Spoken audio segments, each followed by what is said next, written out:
আসসালামু আলাইকুম ওয়া রাহমাতুল্লাহি ওয়া বারাকাতুহু। সম্মানিত ফলোয়ার্স এবং ভিউয়ার্স বৃন্দ, আপনাদের মাঝে আবার একটি নতুন ভিডিও উপস্থাপন করতেছি, যেটি হচ্ছে যে আমার বন্ধু এবং বড় ভাই মিলে আমরা বেশ কিছুদিন আগে রামদাস ব্রিজের নিচে একটি বনভোজনের আয়োজন করেছিলাম। সেই বনভোজনে সকলে আর কি খুব আনন্দিত হয়ে দুপুরে আর কি খাওয়া দাওয়া করছে।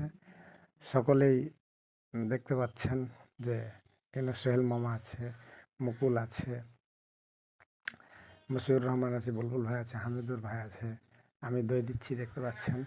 আসলে সেদিনকার মজাটা খুব ভালো হয়েছিল, খুব আনন্দিত ছিলাম, যার কারণে আপনাদের মাঝে ভিডিওটি উপস্থাপন করলাম। আমাকে একটু সাপোর্ট করবেন, পাশে থাকবেন, সহযোগিতা করবেন। আর ভিডিওগুলো ভালো লাগলে অবশ্যই লাইক শেয়ার কমেন্ট করে পাশে থাকবেন। সবাইকে ধন্যবাদ।